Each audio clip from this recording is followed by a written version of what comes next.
ہم وہی کہیں گے جو ہمارا دین ہم کو بتاتا ہے، عمل کرو تو تمہارا بھلا ہے۔ اللہ تبارک و تعالی قرآن پاک میں ارشاد فرماتا ہے وَسَارِعُوا إِلَى مَغْفِرَةٍ مِّن رَبِّكُمْ وَجَنَّةٍ، اور دوڑو اپنے رب کی بخشش اور اس کی جنت کی طرف۔ تو اللہ تبارک و تعالی مومنین کو یہ حکم دے رہا ہے کہ اس کی بخشش اور اس کی جنت کی طرف تیزی کرو، یعنی اس کی بخشش کی طرف ہمیں دوڑنا چاہیے، جلدی کرنا چاہیے۔ اللہ نے یہ نہیں فرمایا کہ چل کر کے آؤ، اگر ہم چل کر کے جائیں گے تو اس مختصر سی زندگی میں کیا کر سکتے ہیں؟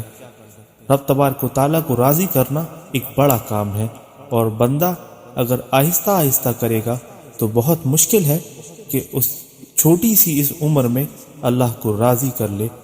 تو اللہ نے فرمایا وَسَارِعُوا، دوڑ کر کے میری بارگاہ میں آؤ۔ حضرت موسیٰ علیہ السلام کو جب اللہ تعالیٰ نے اپنی بارگاہ میں بلایا، حضرت موسیٰ علیہ السلام دوڑتے ہوئے گئے اللہ کی بارگاہ میں۔ اللہ تبارک و تعالیٰ نے فرمایا اے موسیٰ تم دوڑتے کیوں ہو، چل کر کے کیوں نہیں آتے؟ تو حضرت موسیٰ علیہ السلام فرماتے ہیں میرے مولا میں اس لیے دوڑ کر کے آ رہا ہوں کہ تو مجھ سے راضی ہو جائے۔ تو اللہ کی بخشش اور اس کی رحمت کی طرف ہمیں جلدی کرنا چاہیے۔ مولانا رومی رحمۃ اللہ تعالی علیہ ایک حکایت بیان فرماتے ہوئے کہتے ہیں کہ ایک شیریں زباں آدمی رات کو دوستوں کی محفل میں بیٹھ کر درزیوں کے بارے میں مزیدار قصے سنا رہا تھا۔ داستان گو اتنا معلومات رکھتا تھا وہ شخص کہ باقاعدہ اچھا خاصا درزی نامہ مرتب ہو سکتا تھا۔ جب اس آدمی نے درزیوں کی چوری اور مکاری سے گاہکوں کا کپڑا غائب کر دینے کی انگنت قصے بیان کر ڈالے، سننے والوں میں ملک خطا کا ایک ترک جسے اپنی دانش و ذہانت پر بڑا ناز تھا کہنے لگا اس علاقے میں سب سے گرو درزی کون سا ہے؟ داستان گو نے کہا یوں تو ایک سے بڑھ کے ایک ماہر فن اس شہر کی گلی کوچوں میں موجود ہیں، لیکن پورش نامی درزی بڑا فنکار ہے، اس کے کاٹے کا منتر ہی نہیں، ہاتھ کی صفائی میں ایسا استاذ کہ کپڑا تو کپڑا آنکھوں کا کاجل تک چرا لے اور چوری کا پتہ بھی نہ لگنے دے۔ تو وہ ترک شخص کہتا ہے لگا لو مجھ سے شرط، میں اس کے پاس کپڑا لے کر کے جاؤں گا اور دیکھوں گا کہ وہ کیسے میری آنکھوں میں دھول جھونکتا ہے۔ میاں کپڑا تو درکنار، ایک تار بھی غائب نہیں کر پائے گا۔ دوستوں نے جب یہ بات سنی تو کہنے لگے ارے بھائی زیادہ جوش میں نہ آؤ، تجھ سے پہلے بھی بہت سے یہی دعویٰ کرتے آئے ہیں اور اس درزی سے چوٹ کھا گئے، تو اپنی عقل اور خرد پر نہ جا، دھوکہ کھائے گا۔ محفل برخاست ہونے کے بعد ترک اپنے گھر چلا گیا، اسی پیچ و تاب اور فکر و اضطراب میں ساری رات گزاری۔ صبح ہوتی ہی قیمتی اطلس کا کپڑا لیا اور پورش درزی کا نام پوچھتا پوچھتا اس کی دکان پر پہنچ گیا۔ اب درزی اس ترک گاہک کو دیکھتے ہی نہایت ادب سے کھڑا ہو کر تسلیمات بجا لایا۔ درزی نے خوش اخلاقی اور تعظیم و تکریم کا ایسا مظاہرہ کیا کہ ترک بے حد متاثر ہوا، دل میں کہنے لگا یہ شخص تو بظاہر ایسا عیار اور دغا باز نظر نہیں آتا، لوگ بھی خواہ مخواہ رائی کا پہاڑ بنا دیتے ہیں۔ یہ سوچ کر قیمتی اطلس درزی کے آگے دھر دی اور کہنے لگا اس اطلس کی قبا مجھے سی دیں۔ درزی نے دونوں ہاتھ ادب سے اپنے سینے پر باندھے اور کہنے لگا حضور قبا ایسی سیوں گا جو نہ صرف آپ کے جسم پر زیب دے گی بلکہ دنیا دیکھے گی۔ اس نے کپڑا گز سے ناپا اور پھر کاٹنے کے لیے جا بجا اس پر نشان لگانے لگا، ساتھ ہی ساتھ ادھر ادھر کی پرلطف قصے چھیڑ دیے۔ ہنسنے ہنسانے کی باتیں ہونے لگی جن میں ترک کو بے حد دلچسپی ہو گئی۔ جب درزی نے اس کی دلچسپی دیکھی تو اس ترک نوجوان کو ایک مزاحیہ لطیفہ سنایا، جسے سن کر ترک ہنسنے لگا، اس کی چوندی چوندی آنکھیں اور بھی مچ گئیں۔ درزی نے جھٹ پٹ کپڑا کاٹا اور ران تلے ایسا دبایا کہ سوائے خدا کی ذات کے اور کوئی نہ دیکھ سکے۔ غرض کی اس پرلطف داستان سرائی میں ترک اپنا اصل مقصد اور دعویٰ فراموش کر بیٹھا۔ کدھر کی اطلس، کہاں کی شرط، ہنسی مذاق میں سب سے غافل ہو گیا۔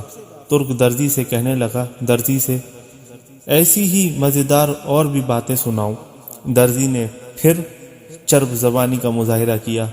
ترک اتنا ہنسا کہ اس کی آنکھیں بالکل بند ہو گئیں، ہوش و حواس رخصت ہو گئے، عقل و خرد الوداع ہو گئی۔ اس مرتبہ درزی نے پھر کپڑا کاٹ کر ران تلے دبا لیا۔ ترک نے چوتھی بار مذاق کا تقاضا کیا تو درزی کو کچھ حیا آ گئی اور کہنے لگا، مزید تقاضا نہ کر، اگر ہنسی کی اور بات کہوں گا تو تیری قبا تنگ ہو جائے گی۔ تو مولانا رومی رحمۃ اللہ تعالی علیہ نصیحت فرماتے ہوئے یہ بات کہتے ہیں کہ جانتے ہو وہ ترکی کون تھا اور دغاباز درزی کون تھا؟ اطلس کیا ہے اور ہنسی مذاق کیا ہے؟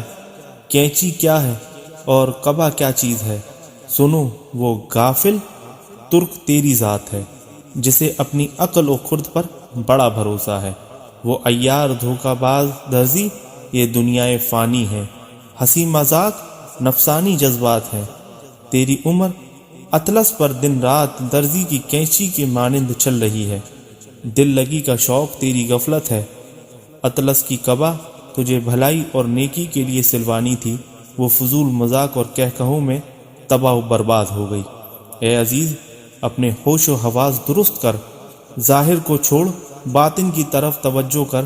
تیری قیمتی عمر کی اطلس لیل و نہار کی کینچی سے دنیا کی مکار درزی ٹکڑے ٹکڑے کر کے چرائے جا رہے ہیں اور تو ہنسی مذاق میں مشغول ہے۔ آج یہ جو وقت تجھ کو ملا ہے اس کی قدر کرو۔ وقت ایک بہت بڑی نعمت ہے۔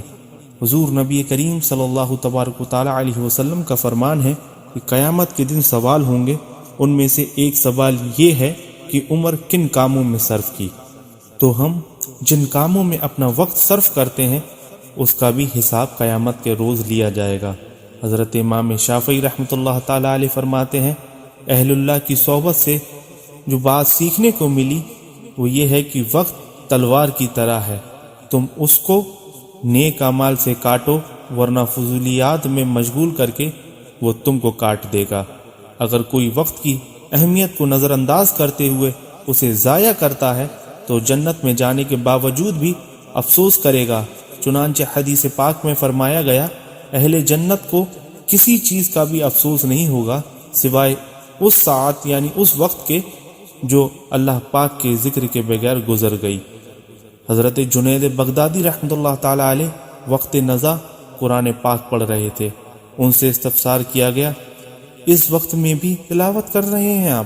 ارشاد فرمایا، میرا نامہ اعمال لپیٹا جا رہا ہے تو جلدی جلدی اس میں اضافہ کر رہا ہوں۔ تو یہ جو وقت ہمیں ملا ہوا ہے اس کو غنیمت جانو اور اپنی اس مختصر سی زندگی میں اپنے رب کو راضی کرنے کی کوشش کرو۔ اللہ تبارک و تعالی ہمیں اس کی عبادت اور اس کی فرما برداری کرنے کی توفیق عطا فرمائے۔